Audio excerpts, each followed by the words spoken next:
জয় আর উর্মি সূর্যদীপাকে বলে আমরা এই বাড়িতে থাকতে চাই না, আজই আমরা এই বাড়িতে থেকে চলে যাব। রূপা উর্মিকে আবার কিছু একটা বলে। উর্মি দীপাকে বলে তুই তোর মেয়েকে আগে সামলা, তোর মেয়ে লাইফে মাথায় উঠে গিয়েছে, বড়দের মাঝে শুধু পাকনামি করে। এরপর কি হলো সেটা জানতে ভিডিও শেষ পর্যন্ত দেখুন। রূপা দীপাকে বলে মা তুমি কাকের জন্য কিছু একটা করতে পারবে না? দীপা বলে আমি কিছু করলে পরে সেটা ঠিক হবে না, ও তো নিজের পায়ে দাঁড়াতে চায়। রূপা বলে আমরা তো কাকিয়াকে জানতে দেব না। দীপা বলে মিথ্যা দিয়ে জয় করা যায় না রূপা, ঠিক আছে আমাকে একটু সময় দে তুই, আমি তোকে কথা দিচ্ছি আমি তোর কাকিয়ার জীবন এভাবে নিষ্ফল হতে দেব না। উর্মি জয়ের জন্য দুধ নিয়ে আসে। উর্মি জয়কে বলে নাও এটা গরম আছে, তোমার খেলে ভালো লাগবে। জয় বলে শরীরটা তেমন একটা ভালো লাগছে না, কেমন যেন অস্বস্তি ফিল হচ্ছে। উর্মি বলে আচ্ছা আমি জানলাটা খুলে দিচ্ছি। জয় বলে না না জানলা খোলার দরকার নেই। জয় উর্মির হাত ধরে বলে আমি জানি উর্মি আমাদের সাথে ভালো হয়নি, কিন্তু দেখো আমাদের সব ঠিক হয়ে যাবে। দেখো ধীরে ধীরে তো আমাদের সবকিছু এক হয়ে যাচ্ছে, আমরা সবাই মিলে কুমার মতো লোকটাকে হারিয়ে দিলাম, আমরা সবাই আবার একসাথে থাকবো। উর্মি চোখ দিয়ে জল পড়তে থাকে। এটা দেখে জয় বলে উর্মি তুমি কান্না করছো কেন? তোমার চোখের জল আজও আমার কাছে অনেক দামি। আমি জানি আমি তোমাকে অনেক কষ্ট দিয়েছি, আমি তোমাকে প্রমিস করছি আমি আর কোনো ভুল করব না। উর্মি জয়কে বলে জয় চলো আমরা এখান থেকে চলে যাই। জয় বলে কোথায় যাবে? উর্মি বলে দূরে কোথাও, যেখানে আমাদের কারোর সাথে প্রতিযোগিতা করতে হবে না, আমাদের কারোর উপর ডিপেন্ড করে বাঁচতে হবে না, আমরা আমাদের নিজেদের মতো করে বাঁচবো। ওইদিকে পুলিশ কুমারকে ধরে ফেলেছে। পুলিশ কুমারকে গাড়িতে করে নিয়ে যাচ্ছে। কুমার মনে মনে ভাবে একটা সুযোগ পেলে আমি পালাবো, যে করে হোক আমাকে পালাতে হবে। ঠিক তখনই গাড়ির চাক্কা পাঞ্চার হয়ে যায়। পুলিশ অফিসার ড্রাইভারকে বলে তাড়াতাড়ি নেমে চেক করো। কুমার এই সুযোগ বুঝে গাড়ি থেকে নেমে দৌড় দেয়। পুলিশের লোকেরা কুমারকে আর খুঁজে পায় না, কুমার আড়ালে লুকিয়ে থাকে। পুলিশ চলে গেলে কুমার আবার বেরিয়ে আসে। কুমার সূর্য আর দীপার কথা ভেবে রাখতে থাকে। কুমার বলে এবার আর তোদের ছাড়বো না, এবার তোদের মরতেই হবে। পরের দিন সকালে সূর্য দীপকে হোমওয়ার্ক করার জন্য হেল্প করছে। অন্যদিকে দীপা সবার জন্য খাবার বেড়ে দিচ্ছে। দীপ সূর্যকে বলে ম্যাথ এত সহজ? সূর্য বলে হ্যাঁ ম্যাথ এতই সহজ, ম্যাথ হলো ধাঁধার মতো, ধাঁধা বুঝতে পারলে ম্যাথ সহজ, না বুঝলে কঠিন। দীপ বলে তাহলে আমি আর ম্যাথে ভয় পাবো না। সূর্য বলে ম্যাথে কেউ ভয় পায় নাকি, দে আমি পরেরটা করে দিচ্ছি। তখনই দীপা ডাক দেয়। দীপা বলে আমি খাবার বেড়ে দিয়েছি, আগে খাবারটা খেয়ে নিন। শোনার পর দীপকে নিয়ে খাবার খেতে বসে যায়। তখন সাক্ষ্যদীপ আসে ওখানে।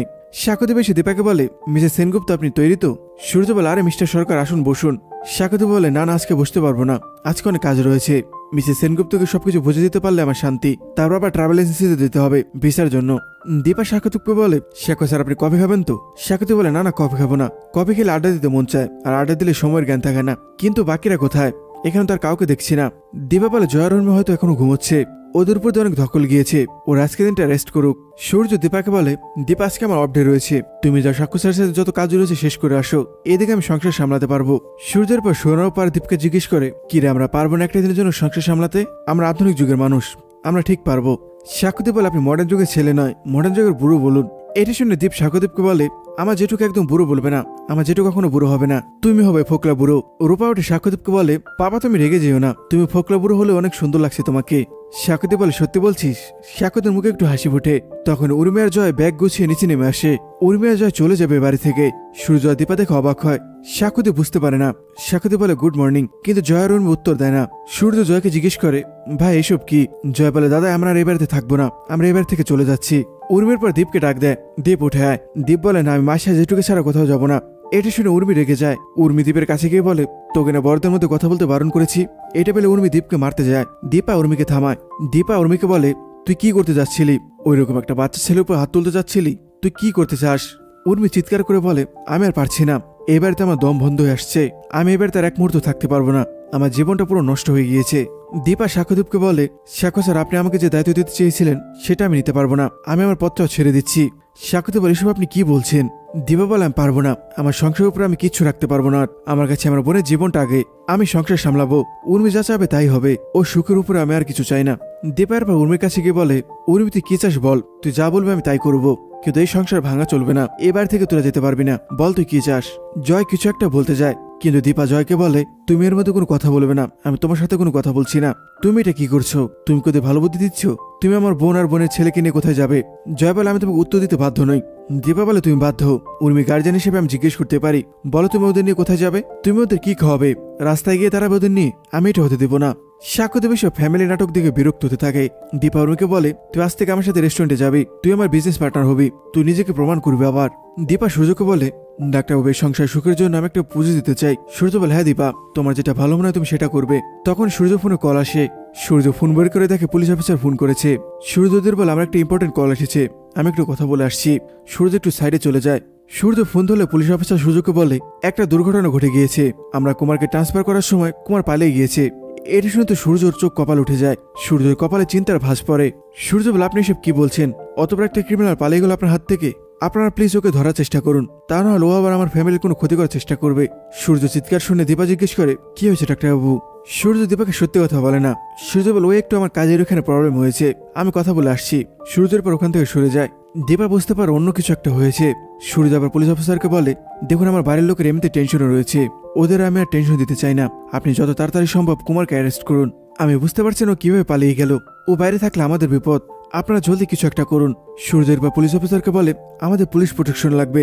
দেখুন আমার হসপিটালে, আমার বাড়িতে আর আমার মেয়েরা স্কুলে যায়, সেখানে যত তাড়াতাড়ি সম্ভব পুলিশ প্রোটেকশন লাগবে, কারণ কুমার যে কোনো মুহূর্তে আমাদের উপর হামলা করতে পারে। পুলিশ অফিসার বলে, ঠিক আছে, আমি সব ব্যবস্থা করে দিচ্ছি।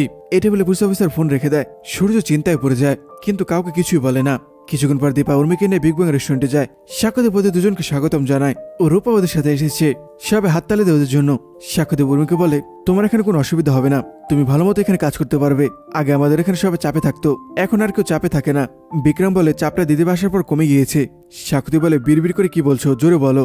দীপা বলে, আমরা সবাই সবার কাজটা ভাগ করে নিই, তাই কাজটা সহজ হয়ে যায়। উনি বলে, আমি তো কিছুই জানি না। সাক্ষ্যদেব বলে, কোনো টেনশন করবেন না, আমি সব শিখিয়ে দেবো। তখন রেস্টুরেন্টে কাস্টমাররা ঢুকতে থাকে। দীপা উর্মি আর রূপাকে ভিতরে ডেকে নিয়ে যায়। সাক্ষ্যদেবের পর উর্মিকে সবটা বুঝিয়ে দেয়। সাক্ষ্যদেব উর্মিকে বলে, এই যে গেস্টেরা এসছে, তোমাদের কাজ হলো ওনাদের ওয়েলকাম করা, এরপর ওনাদের টেবিলে বসানো, এরপর ওনাদের মেনুটা দেওয়া। মেনু দেখে ওনাদের খাবার পছন্দ হলে সে খাবারটা কিচেনে জানিয়ে দেওয়া। ব্যাস এতটুকুই। উর্মি মনে মনে বলে, আমি বাড়িতে তো সংসার ভালো মতো সামলাতে পারি না, এখানে তো সবকিছু প্রফেশনাল ভাবে করতে হবে, জানি না আমি পারবো কিনা। সাক্ষ্যদেব বলে, তারপর যদি তোমার কোনো প্রবলেম হয় আমাকে জিজ্ঞেস করে নেবে, তোমার প্রবলেম সলভ হয়ে যাবে। সাক্ষ্যদেবের বা কাস্টমারদের সাথে কথা বলতে যায়। উর্মি একা একা দাঁড়িয়ে থাকে। দীপা তাকে উর্মি দাঁড়িয়ে রয়েছে। দীপা উর্মিকে বলে, টেনশন হচ্ছে নাকি?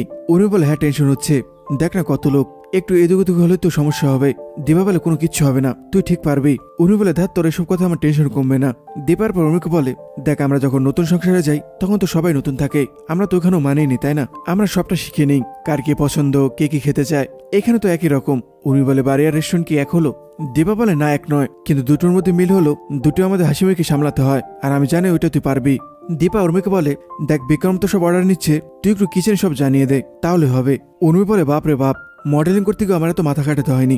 রূপা বলে, কাকা তুমি টেনশন করো না, আমি আছি তো, তুমি সামলাতে না পারলে আমি তোমাকে হেল্প করবো। দীপা বলে, আচ্ছা তুই এদিকটা দেখ, আমি কিচেন থেকে আসি। সাক্ষ্যদেব রূপাকে ডাক দিয়ে সাইডে নিয়ে যায়। উর্মি আবার একা দাঁড়িয়ে থাকে।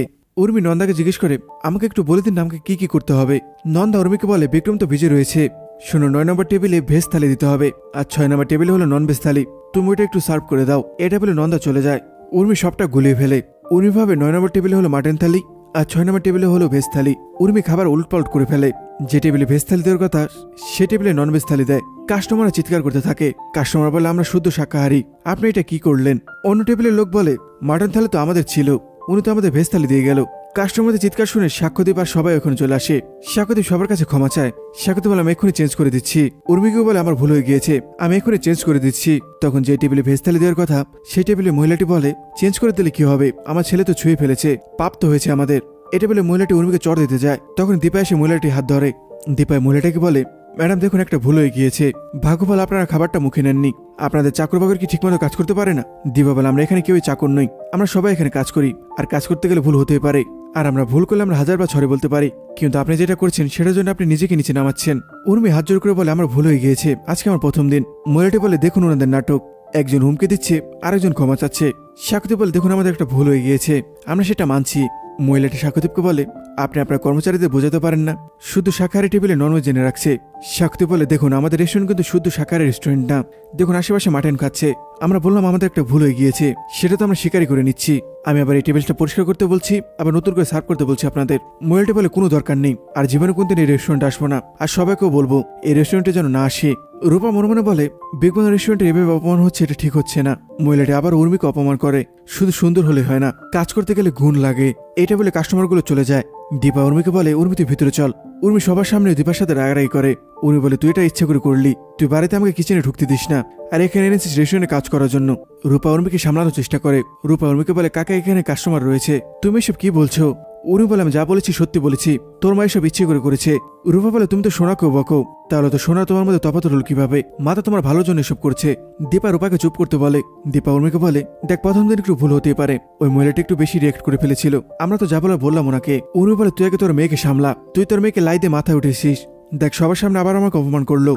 রূপা তখন চিৎকার করে বলে, না কাকি, আমি তোমাকে অপমান করতে চাইনি। সাক্ষ্যদেব রূপাকে চুপ করতে বলে। দীপা উর্মিকে একটু সাইডে নিয়ে যায়। দীপা উর্মিকে বলে, দেখ একটা ভুল হয়ে গিয়েছে, তুই একটু বোঝার চেষ্টা কর, তুই চেষ্টা করলে পারবি। উর্মি বলে, আমি আর চেষ্টা করতে পারবো না। চেষ্টা করা মানে আমার এখানে অপমান হওয়া, আমি আর অপমান হতে চাই না। এই টেবিল উর্মি রেস্টুরেন্ট থেকে বেরিয়ে যায়। দীপাও যায় উর্মি পিছু পিছে। দীপাকে দেখে রূপাও যায় পিছনে পিছনে। সাক্ষ্যদেব এসব থেকে বিরক্ত হয়। সাক্ষ্যদেব কি করবে বুঝতে পারছে না। উর্মি বাইরে দাঁড়িয়ে গাড়ি অপেক্ষা করে আর মহিলা কথাগুলো ভাবতে থাকে। তখন একটা গাড়ি আসে, উর্মি গাড়িতে উঠে যায়। দীপা উর্মির কাছে গিয়ে বলে, উর্মি আমার কথাটা শোনার চেষ্টা কর। উর্মি বলে, আমি আর কারো কথা শুনতে চাই না, আমি তোদের কারো হেল্প চাই না, আমাকে আমার হালে ছেড়ে দে, আমি আমার নিজের মতো কাজ করে নিতে পারবো। দীপা বলে, ঠান্ডা মাথায় আমার কথাটা বোঝার চেষ্টা কর। উর্মি কিছু শুনে না। উর্মি গাড়িতে করে চলে যায়।